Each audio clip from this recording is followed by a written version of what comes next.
भारत की करेंसी 19 ममालिक में इस्तेमाल हो रही है, लेकिन हमारा 75 का नोट और 10 रुपये का सिक्का अपने ही मुल्क में कोई नहीं लेता। ना बैंक वाले एक्सेप्ट करते हैं, ना ताजर लेते हैं, ना दुकानदार लेते हैं, ना रेडी वाले। भारत के अंदर एप्पल जैसे मेगा स्टोर का इफ्तिताह हो रहा है और जुलाई में वो बड़े मेगा स्टोर का इफ्तिताह करने जा रहे हैं। पाकिस्तान के साथ कोई कंपनी इश्तराक ही नहीं करना चाहती, पाकिस्तान को IMF कर्जा नहीं दे रहा, पाकिस्तान को कोई मुंह नहीं लगाता। ये उल्टा तुर्की से आई हुई भीख, तुर्की से आई हुई इमदाद को रीपैक करके तुर्की वापस भेजते हैं। मुझे ये बताएं, कितना शर्म का मकाम है हमारे पाकिस्तान के लिए। इस्लामी जमहूरिया पाकिस्तान, इस्लाम का कला होने के बावजूद हम पस्ती की तरफ जा रहे हैं। हमारे साथ कोई कंपनी शराकत नहीं कर रही। क्या वजह है कि एप्पल जैसी कंपनी भारत के साथ तो इश्तराक कर रही है, पाकिस्तान के साथ नहीं कर रही? जी, बहुत माशाल्लाह अच्छा सवाल किया आपने। भारत जो है वो आलमी मंडी है, इंटरनेशनल मार्केट है। वहाँ ताजर को जितने तजार हैं कहेंगे भी, उसमें कता नज़र कि वो कहीं से भी हैं, वहाँ उनको सहूलतें बहम पहुँचाई जा रही हैं। हमारे साथ जो है ये जुल्म है कि हम ताजर को, जो बाहर से आता है, जो सरमाया, उसको हम मुतमईन नहीं कर सके। दूसरी बात करेंसी की है। इंशाल्लाह अब डॉलर्स जो है ना, इसके बारे में ये मसनूई तौर पे खड़ा है।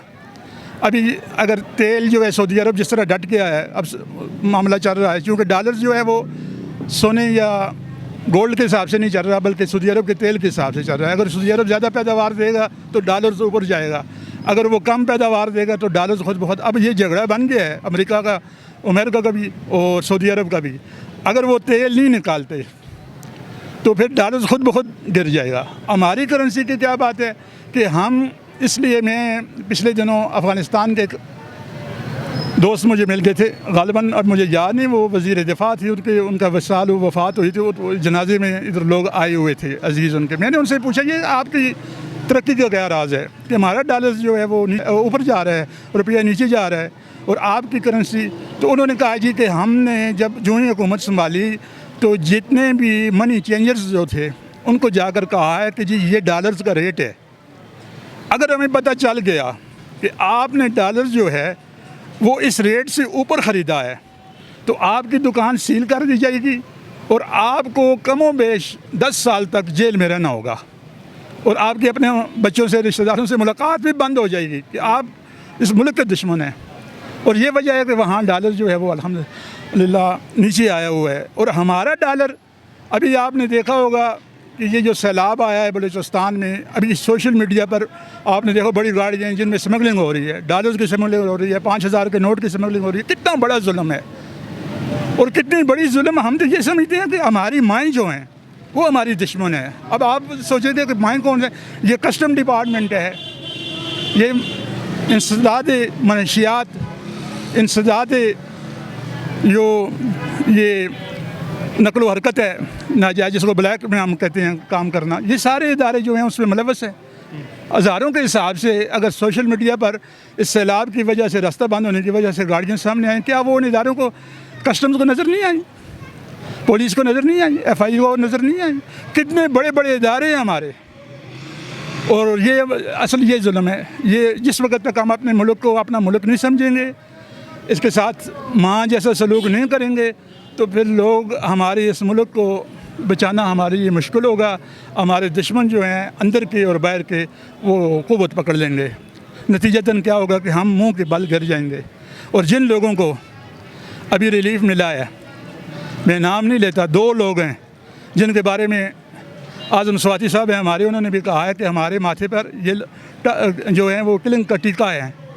शहज़ादा अकबर के बारे में और जुल्फ़ी बुखारी, ऐसे लोगों को बुलाकर उनका पूरा एहतसाब हो। इदारे हैं, हम कौम हैं। ठीक है, हमारे साथ ज़्यादती हुई है कि हमने इस्लाम के नाम पर मुल्क लिया और यही बात हुई कि इस पाकिस्तान में इस्लाम कमज़ोर कर दिया, हमने वफा नहीं की। अगर हम, यानी आपका ये कहना है कि घर का बेदी लिंकड है, बस यही आप समझ लें कि वो घर के चिराग से घर को आग लग रही है, बस। अच्छा, आखिरी आपसे सवाल करना चाहूँगा कि भारत के अंदर मर्सिडीज़ बेंज इक्वे के बैनर तले बन गई। हम आज भी महंगी गाड़ियाँ ख़रीदने को तैयार हैं, लेकिन हम अपने मुल्क में स्टील मिलें बंद करवा चुके हैं, स्टील मिलें बंद हो गई। टोटा करोला कंपनी जो है वो यहाँ से ये कहकर अपनी गाड़ियों की मैन्युफैक्चरिंग बंद करके अपना सामान उठाकर वापस चली गई कि पाकिस्तान में मुझे लॉस हो रहा है। एक तरफ भारत जो कि हर रोज़ गाड़ियों की मैन्युफैक्चरिंग में, आईटी में, एजुकेशन में, हेल्थ में कामयाबी के झंडे हासिल करता जा रहा है, जबकि हम पाकिस्तानी पस्ती की तरफ जा रहे हैं। हमारे साथ कोई भी कंपनी अब इश्तराक तो करती ही नहीं है। जो कंपनियां ऑलरेडी कर रही थी इश्तराक, वो भी यहाँ से अपने कारोबार बंद करके वापस चली गई हैं। क्या वजह है कि भारत 1.5 करोड़ की गाड़ी चार्जिंग वाली अपने ही मुल्क में तैयार कर रहा है और हमारे पास एक मेहरान बनाने के लिए जो है वो मशीनरी मौजूद नहीं है? जी, हमारे बहुत अच्छा सवाल है आपका। हमारे पास माशाल्लाह सब कुछ है, वसाइल हैं सब। हमारे पास डाकू हैं माजरत के साथ। आप ज़रा देखें, सुई गैस की जो महकमे हैं, इंडस्ट्रियों को गैस फराहम करने वाले, वापडा के जो महकमे हैं, इंडस्ट्रियों को वापडा देने वाले, FBR जो है टैक्स लेने वाला, इनके पास देखें कौन सी गाड़ियाँ हैं। अब इसको मैं दूसरे अल्फाज में कहूँ तो ये बेगैरती है। अब बेगैरती ये है कि हम अगर जापान की या जर्मनी की मर्सिडीज़ पर बैठकर, लेमुज़ीन पर बैठकर, BMW पर बैठकर लोगों का इस्तेसाल करके इंडस्ट्रियों वालों से हम अपना काम निकाल कर चलेंगे तो इंडस्ट्रियाँ तो बंद हो जाएंगी ना। अब सरमायाकार जो है उसने तो सरमाया करना, अपना सरमाया बचाना है। उसको पाकिस्तान में से क्या दिलचस्पी है? उसको तो अपने कारोबार से दिलचस्पी है, वो इंडिया में चला जाएगा। दूसरी तरफ आप चाइना को देखें जो सबसे नीचे माइशत थी। आज अप्रैल 2023 चाइना इस वक्त सबसे दुनिया में सबसे ज़्यादा गाड़ियों की प्रोडक्शन करने वाला मुल्क बन गया है और हमारा कितना अच्छा दोस्त है, लेकिन हमारे ऊपर वो एतमाद करने को तैयार नहीं, क्योंकि उसको तहफ़्फ़ुज़ात हैं। पैसे का उसको मसला नहीं है, उसको तहफ़्फ़ुज़ात ये हैं कि यहाँ किसी चीज़ का जो है मुस्तक़बल नहीं है, तहफ़्फ़ुज़ नहीं है, हिफाजत नहीं है। अगर कोई बैठे हुए हैं, अगर वापडे का हाथ लगे हैं तो उसने सीधा कर लिया है। अब इंडस्ट्री तार में देखें आप, सिर्फ इसका सर्वे कर लें रज़ाकाराना तौर पे, तो ये अतार इंडस्ट्री कितने एक्सीडेंट चला रही है, कितने SE चला रही है। और ये जो लोग बैठे हुए हैं आपके लिए, मेरे लिए, अंदर जाकर पूछे लोगों को कि आप डाखाने में क्यों बिल जमा करवा रहे हैं। कितनी 3-4 बार इनको बिल आए हैं, उनकी करेक्शन की गई है। अब वो बिल जो हैं वो किसी इजी पैसा से कंप्यूटर के ज़रिए, मोबाइल ऐप के ज़रिए जमा नहीं हो सकते, वो यहाँ ही जमा करवाने हैं। अब लेने देखें तो अल्लाह ताला तो देख रहा है ना, वो तो समीउन बसीर है। इन्हीं लोगों पर आप जुल्म करते हैं, इनको बार बार बिल भेजते हैं अपने मराहत चलाने के लिए, तो फिर ये हाल होगा। इंडिया में जब पंजाब और पाकिस्तान के आपस जुदा ज़रखेज़ हमारे पास आया, इंडिया के पास बंजर गया, उन्होंने ट्रैक्टर्स, डीजल्स और ज़राअत की मशीनरी रोडों पे रख दी और लोगों को कहा कि जिसको ज़रूरत है डीजल भी डाले, ट्रैक्टर भी ले, सारा ख़र्चा गवर्नमेंट बर्दाश्त करेगी। वो बंजर ज़रखेज़ हो गए और हमारे ज़रखेज़ बंजर हो गए हैं।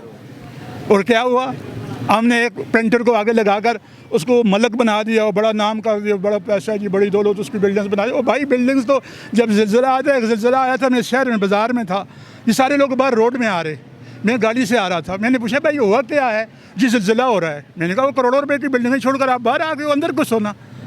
तो इससे ज़िंदगी नहीं होती है। ज़िंदगी हमारा कुदरती माहौल, हमारा चावल, हमारी अजनास, ये ज़री मुल्क है, उसको वापस दिलाएंगे तो इंशाल्लाह खुशहाली आएगी। भारत के अरूज की और पाकिस्तान के ज़वाल की बड़ी वजह आपको क्या लगती है? इससे एक ही बात है, आप इंडिया में चले जाएं, हमारा यहाँ मोबाइल आया, ख्वाजा साहब के मज़ार पर हमारे एक दोस्त थे ख़तीब साहब, ये पिछली मस्जिद में, वो गए तो वो इंडिया में दाखिल नहीं हो सके रात से सुबह तक कि जी उनकी सिम की एंट्री बाकी थी। और इंडिया वाले या दूसरे जो भी हैं वो यहाँ आते हैं, उनकी सिमें उनको मिल जाती हैं, एंट्री हो ना हो। ठीक है, हम कितने वफादार हैं। इंडिया बॉर्डर की बात है, वाघा बॉर्डर की, वहाँ एक पिंड है जलो पिंड, उस पिंड में ज़िम्मेदार रहते हैं वो आपस में, हिंदू भी पाकिस्तानी भी। ये दीवार है, उधर घास काटने के लिए चले जाते हैं, वो इधर आ जाते हैं। वो एक दोस्त हमें बता रहे थे कि जी मैं अभी इधर गुलबर्ग में आया हूँ, तो मेरा इंडियन दोस्त है वो इधर फिर शॉपिंग कर रहा है। मैंने उससे कहा भाई तुम इधर क्या कर रहे हो? उसने कहा यार शॉपिंग कर। उसने कहा किस तरह वीज़ा लगा है तुम्हारा, आजकल तो बहुत सख्ती है। उसने जेब से पाकिस्तान नादरा का शनाती कार्ड निकाल कर दिखाया कि मेरे पास शनाती कार्ड है।